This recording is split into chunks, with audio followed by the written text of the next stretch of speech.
안녕하세요, 여러분. 이번 시간에는 두 차시분을 공부할 거예요. 먼저 조선 후기 사회 문제를 해결하려고 노력했던 실학이라는 학문에 대해서 배울 거고요. 두 번째는 서민 문화에 대해서 배울 겁니다. 먼저 실학에 대해서 알아볼게요. 임진왜란과 병자호란 같은 큰 전쟁을 겪은 이후 백성의 생활은 더욱 어려워졌어요. 이런 상황에서 지난 영상에서 말했듯이 예절 같은 학문만 연구했던 관리들 그리고 학자들로는 이런 사회 문제를 해결할 방법을 제시하지 못했어요. 그래서 이런 실생활 문제를 해결할 실학이라는 학문이 등장을 했습니다. 실학을 연구하는 실학자들은 백성의 생활을 안정시키고 나라의 힘을 기를 수 있는 방법을 연구했어요. 그러면서 이것을 바탕으로 사회를 발전시키려고 노력했죠.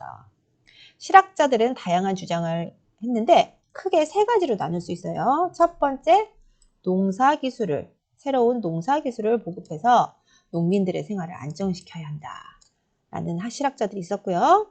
두 번째, 청나라의 문물을 적극 받아들이고 상업과 공업을 발전시켜야 한다라고 주장하는 실학자들이 있었어요. 마지막으로 실학자들은 우리의 것을 중요하게 생각했는데 그래서 우리 역사, 지리, 언어, 자연을 연구해야 한다라고 주장하는 실학자들이 있었습니다. 먼저 농업에 관심을 둔 실학자들은 토지 제도를 바꾸자 또 과학적인 농사 기술을 알려서 농민이 잘 살 수 있도록 하는 사회를 만들려고 했습니다. 다음으로 상업과 공업에 관심을 둔 실학자들이 있었어요.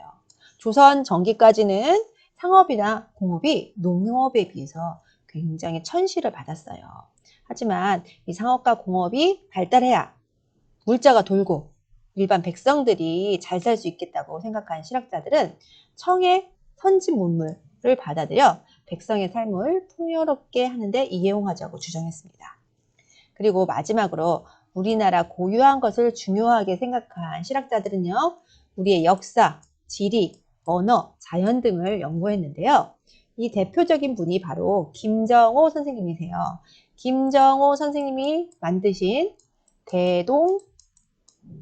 대동여지도 들어보셨나요?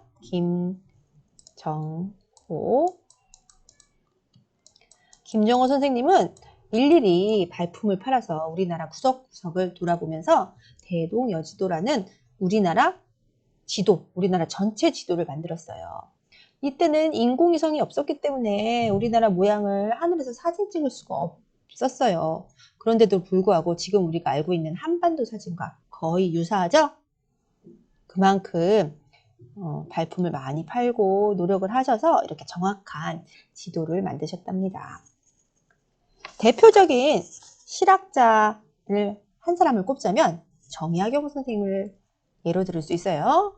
정약용 선생님은 조선 후기 대표적인 실학자로서 지난 영상에서 정조시대의 수원 화성을 짓는데 과학적인 기계들이 사용되었다는 거 기억나시나요?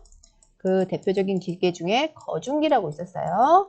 그 거중기를 만드신 분이세요. 정약용은 거중기 같은 기계를 만들었을 뿐만 아니라 여러 가지 연구를 계속해서 책을 많이 남기셨답니다. 그 분야가 기술, 경제, 정치, 농업 등 다양해서 실제 생활에 도움이 많이 되었다고 합니다. 그 중에서 대표적인 책을 말하자면 목민심서가 있어요. 목민심서는 지방의 관리가 지켜야 할 내용을 담은 책으로 지금도 많은 나란 일을 하는 공무원들이 보면 좋은 내용을 담고 있답니다. 두 번째로 조선 후기 서민 문화에 대해서 알아보겠습니다. 조선 후기에 실학이 나타나면서 농업 생산력도 높아지고 상공업도 발달하면서 경제적인 여유가 생긴 사람들이 많아졌어요. 그러면서 이 경제적인 여유가 생기자 그들은 문화와 예술 활동에도 관심을 기울이기 시작했고 조선 전기까지는 양반만 이런 문화와 예술 활동에 관심이 있었는데 조선 후기에는 양반뿐만 아니라 일반 백성들도 참여할 수 있는 문화가 발달했는데 이것을 서민 문화라고 불러요. 서민들이 참여하고 즐기는 문화라는 뜻이죠. 서민 문화의 대표적인 종류는 한글 소설, 풍속화, 탈놀이, 판소리 등이 있어요. 이를 통해서 서민들의 생활 모습과 생각을 표현했습니다. 세종대왕이 조선 전기에 훈민정음을 창제한 이후 조선 후기 들어서면서 한글을 익힌 사람들이 늘어났어요. 한글을 익힌 사람들도 늘어나고 또 책을 읽어주는 사람이 생겨났거든요. 전문적으로 책을 읽는 것을 직업으로 하는 사람들도 늘어났어요. 그러면서 한글 소설이 널리 보급되었습니다. 대표적인 한글 소설은 홍길동전, 춘향전, 심청전, 흥부전, 장화, 홍련전 등이 있습니다. 다음으로 서민문화, 풍속화를 알아보겠습니다. 풍속화는 당시 사람들의 생활 모습을 담고 있는 그림이에요. 대표적인 화가로는 김홍도와 신윤복이 있습니다. 이분들은 다양한 사람들의 생활 모습을 실감나게 표현했어요. 이게 신윤복 선생님의 그림이고요. 또 이거는 누구의 그림일까요? 그렇죠. 김홍도 선생님이 서당 모습을 그린 그림입니다. 다음으로 서민문화로 탈놀이가 있어요. 탈놀이는 탈을 쓰고 연극이나 춤을 말합니다. 이 탈놀이에서는 다양한 백성, 양반, 중인, 상민, 천민들이 나오는데요. 그 안에서 생각이나 감정을 솔직하게 표현해서 인기가 아주 많았습니다. 대표적인 탈놀이가 하회 별신굿 탈놀이가 있어요. 마지막 서민문화로 판소리를 알아보겠습니다. 판소리는 긴 이야기를 노래로 들려주는 공연입니다. 관객들도 함께 참여할 수 있어서 백성에게 큰 호응을 얻었어요. 이 판소리는 시간이 지나면서 양반들도 즐기는 문화로 발전했어요. 요즘에도 TV에서 판소리 하는 모습을 간간히 볼 수 있죠. 자, 이게 판소리 공연하는 모습인데요. 여기 노래하는 사람을 소리꾼이라고 해요. 이게 노래를 하는 사람이고요. 그리고 그 옆에서 장단을 치는 사람, 고수라고 하죠. 북으로 장단을 치는 사람이 있었어요.